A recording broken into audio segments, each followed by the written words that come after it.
Fala pessoal, hoje a gente fala de cor, um tema que você como artista já conhece bem. Mas cor em tela tem algumas particularidades que fazem diferença na hora de criar um site. Vamos ver como montar uma paleta funcional, como garantir que o texto seja legível em qualquer situação e como aplicar tudo isso no Figma. Primeiro ponto rápido para a gente apresentar é que cor em tela funciona de um jeito diferente da cor que você mistura em tinta. Na pintura, você trabalha com cor pigmento.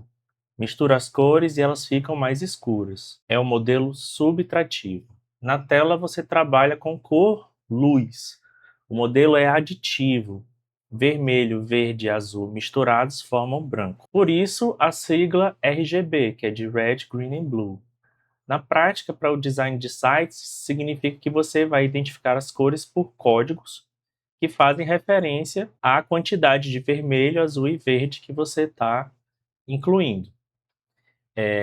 O principal código de cores aplicados aqui em aplicativos como o Figma é o código HEX, H-E-X. É aquele código com cerquilhas e 6 caracteres. Vamos ver?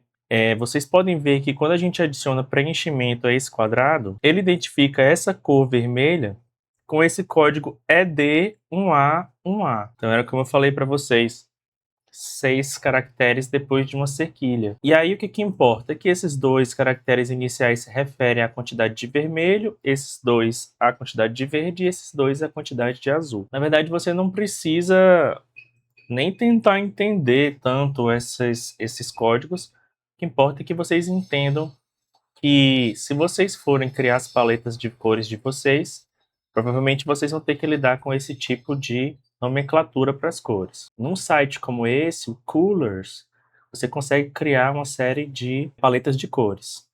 Se você apertar aqui em Start the Generator, ou começar o gerador de cores, ele cria uma paleta aleatória. E vejam que essa paleta está nomeada com esses 6 caracteres do código HEX.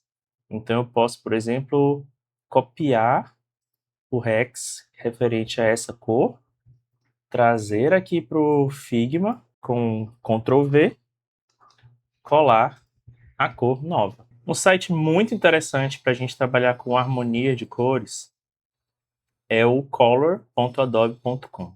Aqui vocês podem criar paletas aleatórias e de acordo com as regras de harmonia que vocês definirem. Então, se eu quiser uma paleta aleatória aqui do tipo complementar, ele vai criar uma série de paletas com cores complementares. Ah, não, eu quero uma paleta do tom monocromático. Então, aqui eu posso ir experimentando variações de paletas monocromáticas. E por aí vai. Um ponto importante que eu quero destacar para vocês é que ao trabalhar com as cores aqui no color.adobe, essa primeira cor ela tem uma influência muito grande em toda a paleta. Se você muda ela, você acaba mudando a paleta como um todo. Isso é diferente com as demais cores. Um site bem construído geralmente usa uma paleta simples de 5 cores.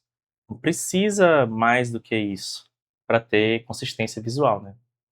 Mais do que isso, começa a criar o que os designers por vezes chamam de efeito árvore de Natal. Quer dizer, muita cor competindo pela atenção do usuário ao mesmo tempo e sem uma hierarquia clara. Uma coisa importante que você tem que ter em mente é que cada uma dessas cores vai ter um papel específico, né? Os tons de branco e de preto com frequência serão as principais para garantir a leitura, sendo as cores dos textos e dos planos de fundo na maior parte do site. Mas o site pode ter uma cor principal que aparece com mais frequência e essa cor serve para dar identidade para o site. Pode ser que essa cor exerça a função de acento ou pode ser que haja uma cor específica para funcionar como acento. Eu vou usar esse exemplo aqui para vocês entenderem o que é cor de acento. Aqui é um dos cards dos projetos de pesquisa, extensão, ensino, do site de artes visuais. E vejam que as cores são escuras dos textos, são pretas. Se sobre fundo branco. Mas o botão, todos os botões do site têm essa cor específica, que a gente vai chamar de cor de acento, né? É a cor que chama atenção, é a cor que o usuário já vai associar a uma cor de ação. Não misture os papéis das cores, não use cor de acento como fundo de uma seção inteira, nem a cor de fundo escuro em um botão que precisa se destacar.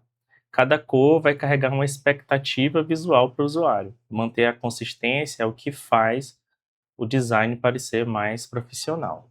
Para começar a falar sobre contraste, que talvez seja o tema mais importante desse episódio, há pouco a gente falava sobre a função do branco e do preto, né, que muitas vezes são as cores básicas, costumam ser as cores básicas da relação de leitura, né, um como cor do texto e outro como plano de fundo. A dica que eu dou é não usar o preto absoluto e o branco absoluto. Por quê? Porque eles podem gerar um contraste tão grande que cria um cansaço visual.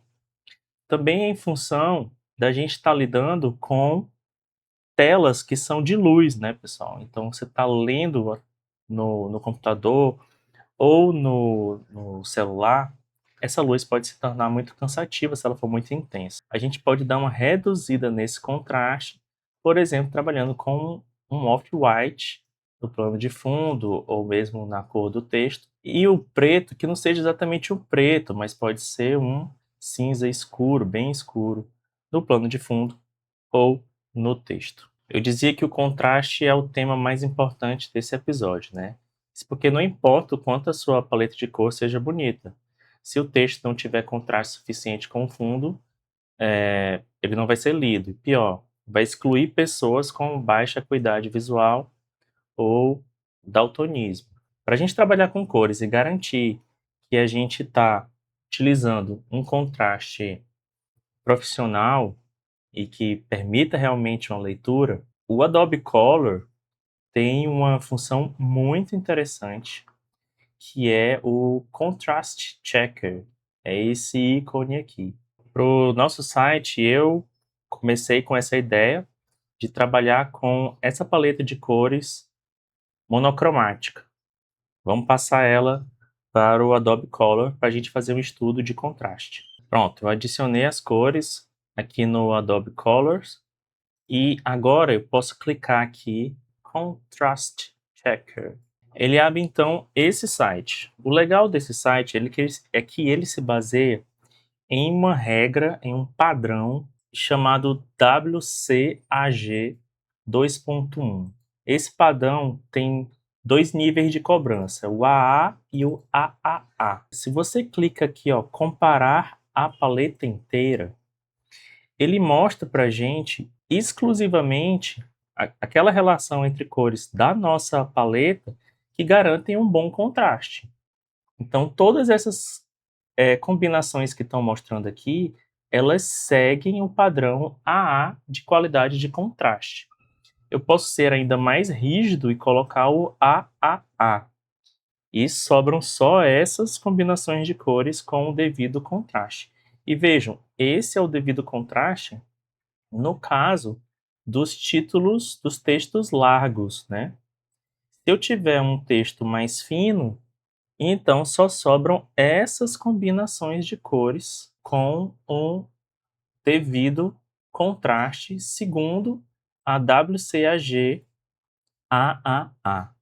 Então, uma vez que a gente faz esse estudo de contraste, a gente consegue ter certeza de quais são as combinações de cores que de fato permitem um contraste com a leitura bacana para os nossos usuários. Então, tirando aquela informação que está lá no Adobe Color, eu consigo definir que essas vão ser as combinações de cores possíveis de serem trabalhadas no site de artes visuais que eu estou construindo. A regra prática é, se você precisa forçar o olho para ler, o contraste está insuficiente. Para quem quiser ser mais rigoroso, lembrem sempre desse padrão internacional chamado WCAG e de usar sites como o Adobe Color, e uma série de plugins também fazem isso, para você garantir um bom contraste na sua interface. Por fim, eu queria dar uma dica muito importante para vocês aqui, né, que é evitar colocar cores muito saturadas uma sobre a outra. Por exemplo, um texto de um azul vibrante sobre um vermelho vibrante. Certamente isso vai criar uma vibração que vai dificultar a leitura, né? É importante a gente entender que o contraste ele precisa ser muito mais sobre luminosidade do que sobre matiz. Então vamos olhar aqui no Figma para a gente entender isso. Vamos pegar esse exemplo aqui do vermelho e do azul. Vejam como tem uma vibração muito grande e uma dificuldade de leitura entre essas cores. Acontece que elas têm o mesmo nível de saturação, as duas são muito saturadas. Como é que eu sei disso? Se eu vier aqui no seletor de cores do Figma, ele, por padrão, ele está aqui marcado no código Hex. Mas eu posso alterar aqui para o HSB, que é o símbolo para Hue, Saturation e Brightness. Seria matriz, saturação e luminosidade. Então, as duas cores estão com saturação 100, tanto o vermelho quanto o azul. São cores muito saturadas. Ou a gente escurece esse vermelho e clareia esse azul, ou a gente clareia o vermelho e escurece o azul. Vamos fazer o seguinte, vamos escurecer esse vermelho. Como é que eu posso escurecer esse vermelho? Aqui, o que eu posso fazer é reduzir o brilho para conseguir um vermelho bem mais fechado e assim eu conseguir um bom contraste. E aqui o azul, para deixar um contraste ainda maior, que eu acho que não seja tão necessário, eu poderia, por exemplo, reduzir a saturação dessa cor para deixá-la mais clara. Um cuidado adicional, nunca use cor como o único recurso para comunicar algo que seja extremamente importante. Por exemplo, pessoas com daltonismo podem não perceber a diferença entre dois elementos que se distinguem só pela cor. Se você marcar um erro apenas com o texto vermelho, por exemplo, quem tem dificuldade para distinguir o vermelho e verde não vai perceber essa diferença. Então, sempre reforce com ícones, forma ou algum texto de apoio. Então, por exemplo, os botões, mesmo a gente usando uma cor de acento, é interessante a gente trabalhar com a padronização dos ícones para que o nosso usuário tenha uma ideia maior do que aquele elemento da nossa interface significa. Agora é sua vez. Escolha as cores do seu site, seguindo a estrutura que a gente viu. Escolhe uma cor principal, uma cor de acento, um fundo, uma cor de texto e algum tipo de cor neutra, né? E para encontrar essas combinações que funcionam, acessa lá o Adobe Colors, né, que é uma ferramenta gratuita. Talvez você precise só fazer o login. Brinca lá, faz as suas combinações e quando você estiver satisfeito, anota os códigos para depois você inserir no design do seu site. No próximo episódio, a gente vai falar sobre espaço, ritmo e grid. Como organizar os elementos na tela para que o layout respire e guie o olhar. Até lá!